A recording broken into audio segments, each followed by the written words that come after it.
Berikut adalah kisah dan sejarah lengkap Batu Quran dari awal sampai akhir, disusun secara urut dan lengkap tanpa disingkat. Sejarah dan kisah Batu Quran. Awal mula dan penemuan. Batu Quran adalah benda bersejarah yang sangat dihormati dan menjadi bukti kebesaran Allah SWT serta keberkahan di tanah Jawa, khususnya di daerah Ciamis, Jawa Barat. Cerita ini bermula pada zaman dahulu kala, ketika di daerah tersebut masih banyak hutan lebat dan belum banyak penduduk yang menetap. Pada masa itu, terdapat seorang pemuda yang bernama Ki Haji Abdul Rahman. Ia dikenal sebagai orang yang saleh, rajin beribadah, dan selalu berusaha mencari ilmu serta kebenaran. Suatu hari, Ki Haji Abdul Rahman memutuskan untuk pergi ke dalam hutan yang sangat luas dan sunyi, dengan niat untuk menyendiri, berzikir, dan berdoa kepada Allah SWT agar mendapatkan petunjuk serta keberkahan. Ia berjalan jauh menembus hutan yang lebat, melewati sungai-sungai kecil dan bukit-bukit yang tinggi. Setelah berhari-hari berjalan dan menyendiri, ia tiba di sebuah tempat yang sangat sepi, dikelilingi oleh pohon-pohon besar dan udara yang sangat sejuk. Di sana ia membangun sebuah gubuk kecil untuk tempat tinggal sementara dan mulai menjalani kehidupan menyendiri, hanya beribadah dan berdoa sepanjang hari. Penemuan batu yang ajaib. Suatu pagi, saat Ki Haji Abdul Rahman sedang membersihkan sekitar gubuk dan berjalan di dekat sebuah tebing batu, ia melihat ada sebuah batu yang bentuknya unik dan berbeda dari batu-batu lainnya. Batu tersebut berukuran cukup besar, berwarna putih keperakan dengan tekstur yang halus, dan di permukaannya terlihat adanya bentuk-bentuk yang seolah-olah tertulis atau terukir, namun tidak terlihat jelas tulisan manusia biasa. Ketika ia mendekat dan mengamati lebih dekat, ia merasa ada cahaya yang lembut memancar dari batu tersebut. Ia mengambil sedikit tanah dan air, lalu menyeka permukaan batu itu, dan terlihatlah dengan jelas bahwa pada permukaan batu tersebut terdapat tulisan-tulisan yang sangat indah dan teratur, yang ternyata adalah potongan-potongan ayat Al-Quran.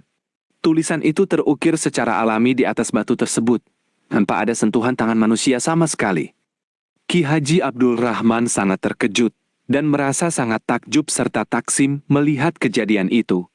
Ia menyadari bahwa ini bukanlah buatan manusia, melainkan tanda dan keajaiban dari Allah SWT untuk menunjukkan kebesarannya serta memberikan berkah kepada orang-orang yang beriman.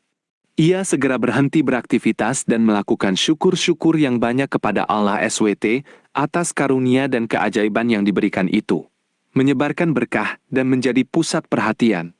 Berita tentang penemuan batu yang memiliki tulisan Al-Quran tersebut segera menyebar ke sekitar daerah tersebut. Penduduk desa dan orang-orang dari berbagai tempat mulai datang untuk melihat sendiri keajaiban itu. Banyak dari mereka yang awalnya tidak percaya, namun setelah melihat langsung batu tersebut dengan tulisan ayat-ayat Al-Quran yang terukir jelas, mereka menjadi terharu dan semakin memperkuat iman mereka kepada Allah SWT. Ki Haji Abdul Rahman kemudian menjadikan tempat itu sebagai tempat ziarah dan tempat beribadah. Ia tidak mengubah bentuk atau lokasi batu tersebut, melainkan membiarkannya tetap di tempat aslinya, dan membangun sebuah bangunan sederhana untuk melindungi batu itu dari cuaca dan kerusakan. Ia juga mengajarkan kepada semua orang yang datang bahwa batu ini adalah tanda kekuasaan Allah, dan tulisan di atasnya adalah wahyu yang suci. Isi tulisan pada batu Quran. Tulisan yang terukir pada batu Quran tersebut terdiri dari beberapa ayat pilihan yang diambil dari Al-Quran, antara lain Surah Al-Ikhlas, Surah Al-Fatihah, sebagian ayat dari Surah Al-Baqarah dan Surah Yasin. Tulisan tersebut terukir dengan sangat rapi dan indah, dan hingga saat ini bagian-bagian ayat tersebut masih dapat dibaca dengan jelas oleh siapa saja yang melihatnya. Banyak orang yang datang ke sana juga mendapatkan keberkahan dan kesembuhan dari berbagai penyakit, serta mendapatkan ketenangan hati setelah berdoa di dekat batu tersebut. Perjalanan dan pemindahan. Seiring berjalannya waktu, karena banyaknya orang yang datang berziarah dan menjaga tempat tersebut, kemudian para tokoh masyarakat dan ulama di daerah setempat memutuskan untuk membangun sebuah tempat yang lebih layak dan kokoh untuk menjaga batu Quran agar tetap terawat dan dapat dilihat oleh generasi mendatang. Pada masa pemerintahan Belanda di Indonesia, ada upaya untuk memindahkan batu tersebut ke tempat lain, namun setiap kali upaya tersebut dilakukan, terjadi hal-hal ajaib dan tidak terduga. Misalnya, ketika batu tersebut diangkat untuk dipindahkan, batu itu terasa sangat berat melebihi ukurannya. Dan terkadang tiba-tiba tidak bisa dipindahkan dari tempatnya, seolah-olah ada kekuatan yang menahannya. Hal ini membuat para penguasa dan orang-orang yang ingin memindahkannya menjadi takut dan akhirnya menghentikan niat tersebut. Sejak saat itu, batu Quran tetap berada di tempat aslinya hingga sekarang. Keberadaan hingga sekarang. Hingga hari ini, batu Quran masih berdiri kokoh dan terawat di lokasi aslinya, yaitu di daerah Ciamis, Jawa Barat. Tempat ini kini menjadi salah satu situs sejarah dan tempat ziarah yang sangat penting dan dihormati oleh masyarakat, baik umat Islam maupun masyarakat umum. Batu ini menjadi bukti nyata bahwa Allah SWT dapat menciptakan segala sesuatu sesuai kehendaknya, dan wahyunya adalah kebenaran yang abadi.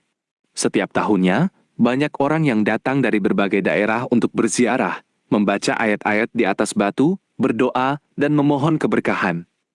Batu Quran tidak hanya menjadi benda bersejarah, tetapi juga menjadi pengingat bagi kita semua akan kebesaran Allah SWT dan pentingnya menjaga serta mempelajari Al-Quran sebagai pedoman hidup.